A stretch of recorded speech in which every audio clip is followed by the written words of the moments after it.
Hello বন্ধুরা, বিন্দুস কিচেনে আপনাদের সবাইকে স্বাগত। আজকে আমি খুবই চলতি একটা সবজি তারই রেসিপি নিয়ে হাজির।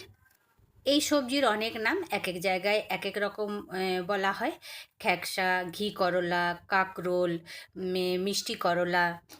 এই কাকরোলের একটা দুর্দান্ত স্বাদের রেসিপি নিয়ে আপনাদের কাছে হাজির। আজকে আমি বানিয়েছি কাকরোল পোস্ত।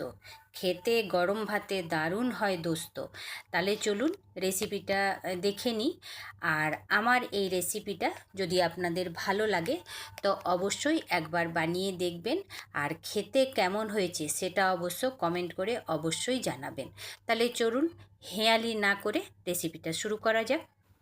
এই কাকরোল পোস্ত বানাবার জন্য আমি আগে কড়াইটা বসিয়ে দিয়েছি। কড়াই গরম হয়ে গেছে, পরিমাণ মতো তেল দিয়ে দিয়েছি। তেল গরম হয়ে গেছে, ফোড়নে দিচ্ছি সরষে, দুটো শুকনো লঙ্কা আর 7-8টা রসুনকে কুচি করে কেটে নিয়েছি। রসুনটা দিয়ে দিলাম। এই কাকরোল পোস্তর মধ্যে রসুন ফোড়নটা কিন্তু দুর্দান্ত লাগে।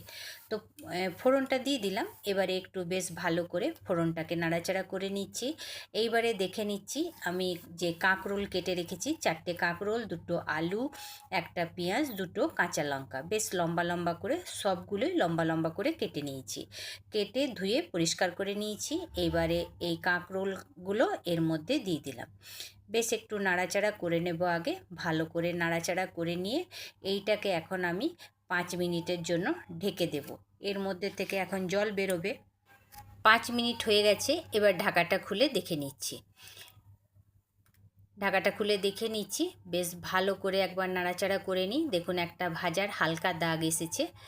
নাড়াচাড়া করে নেওয়ার পর এর মধ্যে এখন আমি দিয়ে দিচ্ছি স্বাদ মতো নুন। স্বাদ মতো নুন দিয়ে দিলাম। এরপরে এর মধ্যে দিয়ে দিচ্ছি পরিমাণ মতো হলুদ। নুন হলুদ দিয়ে আবারও এটাকে কিছুক্ষণ নাড়াচাড়া করিব। এই যে নাড়াচাড়া করে নিচ্ছি, এইটা কিন্তু একটু সময় ধরেই করে নিতে হবে। তো খুব ভালো করে নাড়াচাড়া করে নেওয়ার পর দেখুন এর মধ্যে এখন আমি দিয়ে দেব জল, একটু সিদ্ধ হওয়ার জন্য। তো ভালো করে একটু সিদ্ধ করে নেব। তো ভালো করে সমস্তগুলো ভালো করে মিলিয়ে নিলাম। মিলিয়ে নেওয়ার পর আবারও এটাকে মিনিট 5-এর জন্য এখন আমি এটাকে ঢেকে দেব। 5 মিনিট হয়ে গেছে, এবার আমি ঢাকাটা খুলে দেখে নিচ্ছি। একবার ভালো করে নাড়াচাড়া করে নিই। একটু জল তো রয়েছে, এবার দেখে নিচ্ছি আলুটা সিদ্ধ হয়েছে কি না। আলুটা একটুখানি সিদ্ধ হবে। তো এইটা আর আমি ঢাকা দিয়ে বানাবো না, এবারে খোলা অবস্থাতেই বানাবো। নাড়াচাড়া করতে করতেই আলুও সিদ্ধ হয়ে যাবে। এবারে এর মধ্যে দিয়ে দিচ্ছি আমি পোস্ত বাটা, যেটা আমি কাঁচা লঙ্কা দিয়ে বেটে রেখেছিলাম। বড় চামচের 3 চামচ পোস্ত বাটা এর মধ্যে দিয়ে দিলাম। এবারে পোস্ত বাটাটা দিয়ে খুব ভালো করে নাড়াচাড়া করে নিতে হবে। আর একদম শুকনো শুকনো হবে এটা। আপনারা যদি এই রেসিপিটা না বানিয়ে থাকেন অবশ্যই একবার বানিয়ে দেখবেন।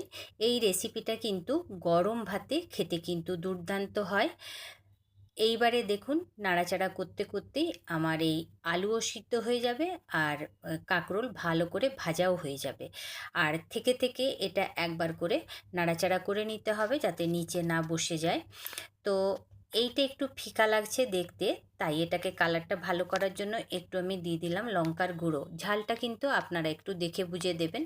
তো খুব ভালো করে নাড়াচাড়া করতে করতে এটাকে আমি একদম শুকিয়ে নেব। দেখুন খুব ভালোভাবে শুকিয়ে গেছে। ভাজা পোস্তর একটা দুর্দান্ত গন্ধ বেরিয়েছে। এটা কিন্তু আমার হয়ে গেছে। এবারে এখন এটাকে আমি নামিয়ে নেব।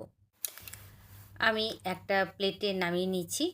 আজকে এটা আমি লাঞ্চে বানিয়েছি, গরম ভাতে এটা খাওয়া হবে। তাহলে বন্ধুরা, আমার এই কাঁকরোল পোস্ত ভাজা আপনাদের কেমন লাগলো? এই রেসিপিটা যদি আপনাদের ভালো লেগে থাকে তো বিন্দুস কিচেনকে লাইক সাবস্ক্রাইব অবশ্যই অবশ্যই করবেন। অনেক অনেক করে শেয়ার করবেন। আর কেমন হয়েছে কমেন্ট করে জানাতে ভুলবেন না কিন্তু। এই রকম সুস্বাদু ছোটোখাটো রেসিপি নিয়ে আবার হাজির হব। ভালো থাকবেন, সুস্থ থাকবেন, আবার দেখা হবে।